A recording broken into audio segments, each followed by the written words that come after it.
Continuamos hoy, amigo oyente, nuestro recorrido por las páginas del libro de Levítico. En nuestro estudio de este libro, llegamos hoy al capítulo 8. En este capítulo estudiaremos la consagración de los sacerdotes, que es el tema central de este capítulo. El escritor a los Hebreos, en el capítulo 7 de su carta, versículo 28, dice: «Porque la ley constituye sumos sacerdotes a débiles hombres, pero la palabra del juramento, posterior a la ley, al Hijo, hecho perfecto para siempre». Llegamos ahora en nuestro estudio a una sección enteramente nueva con respecto a la consagración de los sacerdotes. Creemos que este asunto sobre la consagración de los sacerdotes es importante porque dará mucha luz sobre lo que hoy en día en nuestras iglesias se hace pasar por consagración. Permítanos decir, amigo oyente, que mucho de lo que llamamos consagración a Dios hoy en día es un triste sustituto de la verdadera consagración. Ahora notemos que nuestra atención es dirigida hacia los sacerdotes y no a los sacrificios como lo ha sido hasta ahora. Dejamos ahora el altar de bronce y volvemos al lavacro. Fue en el altar de bronce donde Dios trató de una vez por todas la cuestión del pecado para el pecador. Pero eso no quiere decir que el pecador salvado era perfecto. Todavía pecaba, y por tanto Dios tenía que llevarle al lavacro donde le lavaba y donde también lo mantenía limpio. Dios todavía nos limpia y nos mantiene limpios en el lavacro. Jesucristo todavía está ceñido de aquel paño de servicio y nos limpia en el lavacro de su sangre, la cual nos continúa limpiando de todo pecado. Israel tenía un sacerdocio, y estas instrucciones fueron escritas para los sacerdotes. Es un hecho que todo el libro de Levítico realmente fue escrito específicamente para los levitas. Pero la intención original de Dios había sido de hacer de toda la nación de Israel un reino de sacerdotes. En Éxodo 19:6 leemos: «Y vosotros me seréis un reino de sacerdotes y gente santa». Pero su pecado de adorar al becerro de oro impidió eso. Así que, en lugar de toda la nación, solamente una tribu fue elegida para desempeñar el sacerdocio, o sea, la tribu de Leví. De esta tribu, un solo hombre fue escogido para servir como sumo sacerdote, y ese fue Aarón. La iglesia hoy en día es un sacerdocio, y Cristo es el gran sumo sacerdote. El escritor a los Hebreos, en el capítulo 8 de su carta, versículo 1, nos dice: «Tenemos tal sumo sacerdote, el cual se sentó a la diestra del trono de la majestad en los cielos». También el apóstol Pedro, en su primera carta, capítulo 2, versículo 9, dice: «Mas vosotros sois linaje escogido, real sacerdocio, nación santa, pueblo adquirido por Dios, para que anunciéis las virtudes de aquel que os llamó de las tinieblas a su luz admirable». Y en Apocalipsis 5:10 encontramos estas palabras: «Y nos has hecho para nuestro Dios reyes y sacerdotes, y reinaremos sobre la tierra». Y en el capítulo 1 del mismo libro de Apocalipsis, el versículo 6 dice: «Y nos hizo reyes y sacerdotes para Dios, su Padre. A Él sea gloria e imperio por los siglos de los siglos. Amén». Una vez más, en Hebreos capítulo 13, versículo 10 leemos: «Tenemos un altar del cual no tienen derecho de comer los que sirven al tabernáculo». Amigo oyente, aquel altar hoy en día está en el cielo. Está en el trono de la gracia. En el futuro, durante el milenio, después que la iglesia se haya ido, creemos que el pueblo de Israel servirá de sacerdote en la tierra. La definición de un sacerdote no fue dejada al ingenio de los hombres, sino que fue explicada en la Escritura. El mismo escritor a los Hebreos, capítulo 5, versículo 1, dice: «Porque todo sumo sacerdote tomado de entre los hombres es constituido a favor de los hombres en lo que a Dios se refiere, para que presente ofrendas y sacrificios por los pecados». El sacerdocio en la Escritura no tiene semejanza alguna a ninguna orden de sacerdotes en ninguna religión del tiempo presente. Un sacerdote es alguien que representa al hombre delante de Dios. Su responsabilidad es entrar en la presencia de Dios para interceder por el hombre. Es lo opuesto a un profeta, porque un profeta viene de Dios para hablarle al hombre de parte de Dios. Un sacerdote, en cambio, representa al hombre y va a la presencia de Dios para hablarle a Dios por el hombre y para representar al hombre. Se puede ver que el Señor Jesús cumple tanto las funciones de profeta como la de sacerdote. Salió de Dios para hablarle al hombre de parte de Dios, reveló a Dios. Y ahora se ha ido del hombre hacia la presencia de Dios, y allí es nuestro gran sumo sacerdote. Jesucristo nos está representando allí. El hecho es que estamos en Él.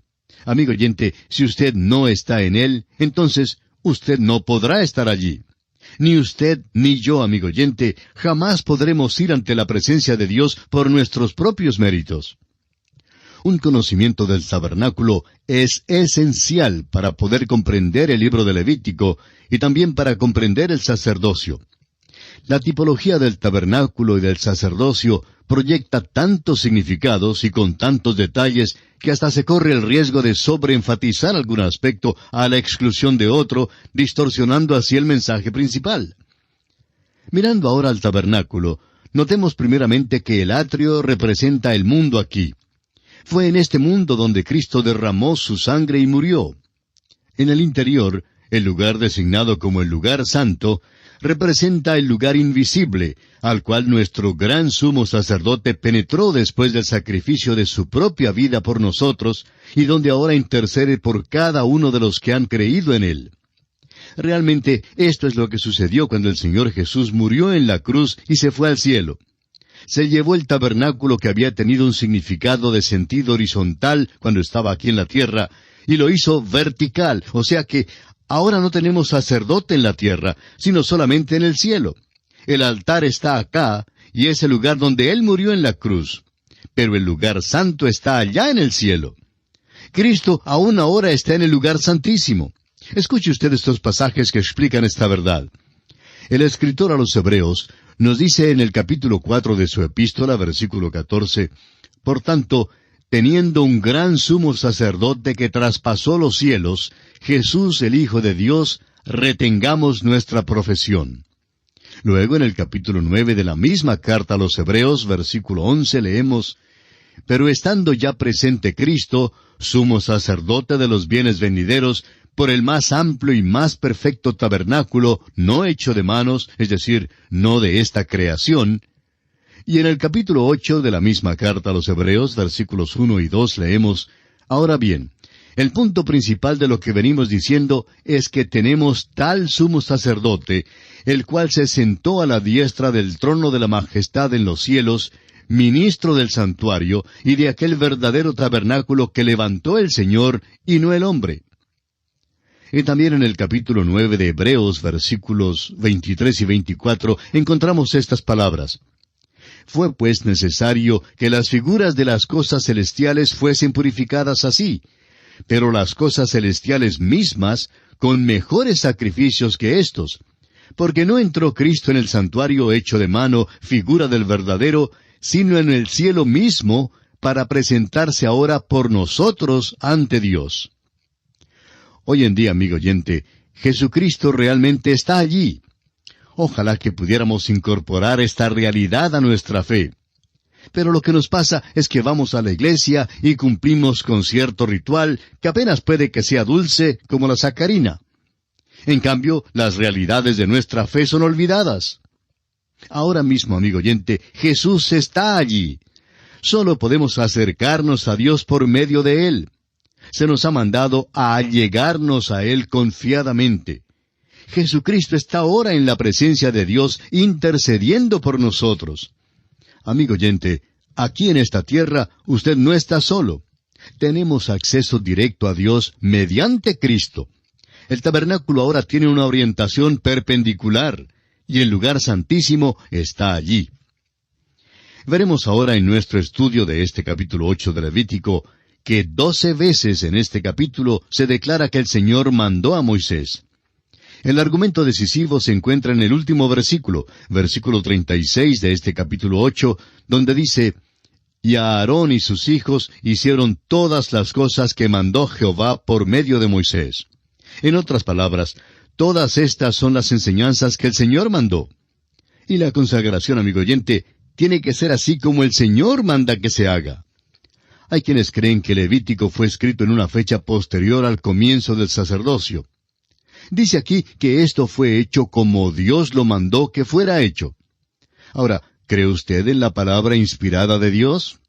Entonces, no se puede aceptar como factible una fecha posterior para la escritura del libro de Levítico, sino que se debe creer en la infalibilidad de la escritura y que todo esto fue hecho conforme al mandamiento de Dios.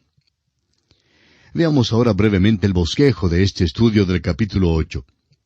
En realidad, los capítulos 8 al 10 de Levítico nos hablan con respecto a los sacerdotes. Todos los creyentes en la iglesia son sacerdotes. En este capítulo 8 hablaremos de la consagración de los sacerdotes y consideraremos este tema bajo los siguientes aspectos. Primero, el llamado a la congregación para presenciar el ritual, en los versículos 1 al 5. En segundo lugar, el versículo 6 nos habla de la limpieza de Aarón y de sus hijos. En tercer lugar, veremos las vestiduras del sumo sacerdote en los versículos 7 al 9. En cuarto lugar, tenemos la consagración del sumo sacerdote en los versículos 10 al 12. En quinto lugar, el versículo 13 nos presentará las vestiduras de los sacerdotes. En sexto lugar, veremos la limpieza de los sacerdotes y de Aarón por la sangre de la ofrenda en los versículos 14 al 30. Y en séptimo y último lugar, estudiaremos los mandamientos dados a Aarón y sus hijos en los versículos 31 al 36 de este capítulo 8. En el poco tiempo que nos resta, comencemos con el primer aspecto, o sea, el llamado a la congregación para presenciar el ritual. Leamos los primeros 3 versículos de este capítulo 8 de Levítico. Habló Jehová a Moisés diciendo, Toma a Aarón y a sus hijos con él, y las vestiduras, el aceite de la unción, el becerro de la expiación, los 2 carneros, y el canastillo de los panes sin levadura, y reúne toda la congregación a la puerta del tabernáculo de reunión. En este pasaje vemos que a Moisés se le manda traer a Aarón y a sus hijos a la puerta del tabernáculo, con todos los artículos que serían utilizados para el rito de la consagración de los sacerdotes. Parece una lista de compras del mercado, pero veremos que cada artículo que se menciona aquí es muy importante. Luego, Moisés debía reunir a toda la congregación para presenciar el ritual de la consagración de los sacerdotes. Este debía ser un servicio muy impresionante. Allí verían que Dios toma a hombres débiles y los aparta para su servicio. Y tenemos un vivo deseo aquí de decir un aleluya, porque Dios también está dispuesto y quiere hacer lo mismo por usted y por mí, amigo oyente. El escritor a los Hebreos, en el capítulo 7 de su carta, versículo 28, dice, Porque la ley constituye sumos sacerdotes a débiles hombres, pero la palabra del juramento, posterior a la ley, al Hijo, hecho perfecto para siempre. Jesucristo fue un hombre verdaderamente consagrado en todo el sentido de la palabra. Y así, en cierto sentido, ningún otro es verdaderamente consagrado. Pero lo maravilloso es que, aún así, Dios nos acepta a nosotros hoy en día con todas nuestras flaquezas. Si Él demandara la perfección, no hay la menor duda de que todos seríamos excluidos. Pero gracias a Dios que Él nos toma así como somos, llenos de flaquezas y debilidades. Leamos los versículos 4 y 5 de Levítico capítulo 8. Hizo pues Moisés como Jehová le mandó, y se reunió la congregación a la puerta del tabernáculo de reunión. Y dijo Moisés a la congregación, Esto es lo que Jehová ha mandado hacer. Vemos aquí que Moisés hizo todo lo que se le mandó hacer. De igual manera, el pueblo obedeció y se reunió para este servicio de consagración. Entonces Moisés explicó a todo el pueblo que él estaba siguiendo las instrucciones del Señor en todo lo que estaba haciendo. Y aquí, amigo oyente, vamos a detenernos por esta ocasión porque nuestro tiempo se ha agotado. En nuestro próximo programa, Dios mediante, continuaremos estudiando este capítulo 8 de Levítico y comenzaremos considerando el segundo aspecto en la consagración de los sacerdotes, o sea, la limpieza de Aarón y de sus hijos. Les sugerimos pues leer todo este capítulo 8 de Levítico para estar así mejor informado y preparado para nuestro próximo estudio. Será pues hasta nuestro próximo programa, amigo oyente. Es nuestra oración que el Señor le bendiga. abundantemente.